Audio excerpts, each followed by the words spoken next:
Halo semua, apa kabarnya? Semoga sehat-sehat selalu ya. Perkenalkan, nama saya Taskia Wenindria dari jurusan Pendidikan Bahasa dan Sastra Indonesia di Universitas Pendidikan Indonesia. Di sini saya akan membawakan sebuah dongeng yang berjudul Legenda Situ Bagendit. Situ Bagendit ini adalah sebuah danau kecil. Ada yang tahu nggak berasal dari daerah mana dongeng ini? Ya, betul. Dari kota Garut, Provinsi Jawa Barat. Penasaran nggak dengan kisahnya? Yuk, mari kita simak. Pada zaman dahulu kala, di sebelah utara kota Garut, terdapat sebuah desa yang penduduknya kebanyakan adalah petani. Karena tanah di desa itu sangat subur dan tidak pernah kekurangan air, maka sawah-sawah mereka selalu menghasilkan padi yang berlimpah ruah. Namun meski begitu, para penduduk di desa itu tetap miskin. Hal tersebut disebabkan oleh ulah seorang tengkulak bernama Nyi Bagendit. Nyi Bagendit ini adalah orang terkaya di desa itu. Rumahnya mewah, lumbung padinya sangat luas, karena harus cukup menampung padi yang dibelinya dari seluruh petani di desa itu. Dan bukan dengan sukarela, para petani itu menjual hasil panennya kepada Nyi Bagendit. Mereka terpaksa menjual semua hasil panennya dengan harga yang murah. Kalau tidak ingin cari gara-gara dengan centeng-centeng suruhan dari Nyi Bagendit. Lalu jika pasokan mereka habis, mereka harus membeli dari Nyi Bagendit dengan harga yang melambung tinggi. Wah, kapan ya nasib kita berubah? Tidak tahan saya hidup seperti ini. Kenapa ya Tuhan tidak menghukum si lintah darat itu? Jangan keras-keras, nanti ada yang mendengar. Kita mah harus sabar, nanti juga akan datang pembalasan yang setimpal bagi orang yang suka berbuat aniaya pada orang lain. Tuhan kan tidak pernah tidur. Sementara itu, Nyi Bagendit sedang memeriksa lumbung padinya. Bagja, bagaimana? Apakah semua padi sudah dibeli? Beres nih, lumbung semua sudah diisi padi. Bahkan beberapa masih kita simpan di luar karena sudah tak muat. Hahaha, sebentar lagi mereka akan kehabisan beras dan akan membeli padiku. Aku akan semakin kaya. Awasi terus para petani itu. Jangan sampai mereka menjual hasil panennya ke tempat lain. Beri pelajaran bagi siapa saja yang membangkang. Benar saja, beberapa minggu para penduduk desa mulai kelaparan dan mulai kehabisan makanan. Bahkan banyak yang sudah menderita. Sementara Nyi Bagendit selalu berpesta pora dengan makanan-makanan mewah di rumahnya. Pada suatu siang yang panas, dari ujung desa nampak seorang nenek yang berjalan terbungkuk-bungkuk. Dia melewati pemukiman penduduk dengan tatapan penuh iba.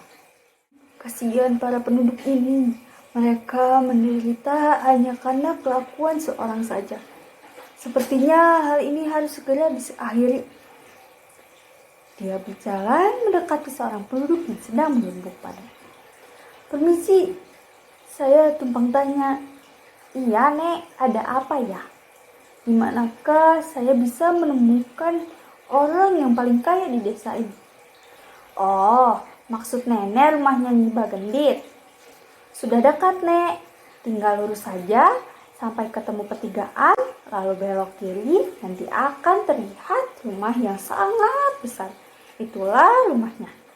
Memang nenek ada perlu apa ya sama Nyi Bagendit? Saya mau minta sedekah. Ah, percuma saja nek minta sama dia. Tidak akan dia memberinya. Kalau nenek lapar, makanlah di rumah saya, tapi hanya seadanya. Tidak usah, terima kasih. Saya hanya mau tahu reaksinya kalau ada pengemis yang minta sedekah. Oh iya, tolong beritahu seluruh penduduk desa lainnya agar siap-siap mengungsi. Karena sebentar lagi akan ada banjir besar. Si pengemis tiba di depan rumah Nyi Endit dan langsung dihadang oleh para centeng. Namun sang nenek bukannya pergi, tapi justru menancapkan tongkatnya ke tanah. Lalu memandang Nyi Bagendit dengan penuh kemarahan. Bagendit, Selama ini Tuhan memberimu rezeki berlimpah, tapi kau tidak pernah bersyukur. Kau kikir. Sementara penduduk desa kelaparan, kau malah menghambur-hamburkan makanan. Aku datang ke sini sebagai jawaban atas doa para penduduk yang sengsara karena ulahmu. Kini bersiaplah menerima hukumanmu. Hahaha, kau mau menghukumku? Tidak salah nih. Kamu tidak lihat centeng-centengku yang banyak? Sekali pukul saja kau pasti mati. Tidak perlu kau repot-repot mengusirku. Aku akan pergi dari sini jika kau bisa mencabut tongkatku dari tanah. Dasar nenek gila, apa susahnya mencabut tongkat tanpa tenaga pun aku bisa. Lalu, Endit mencoba mencabut tongkat itu dengan satu tangannya. Ternyata tongkat itu tidak bergeming. Lalu dia mencoba dengan kedua tangannya. Namun masih tidak bergeming juga. Centeng, coba cabut tongkat itu. Awas kalau sampai tidak tercabut, gaji kalian aku potong. Centeng itu mencoba mencabut tongkat si nenek. Namun meski sudah ditarik, tongkat itu tidak bergeming. Kalian tidak berhasil. Ternyata tenaga kalian tidak seberapa. Lihat, aku akan mencabut tongkat ini. Dengan sekali hentakan, tongkat itu sudah terangkat dari tanah. Tiba-tiba bekas tancapan tongkat si nenek menyembur air yang sangat deras. Gendit, inilah hukuman untukmu. Air ini adalah air mata para penduduk yang sengsara karenamu.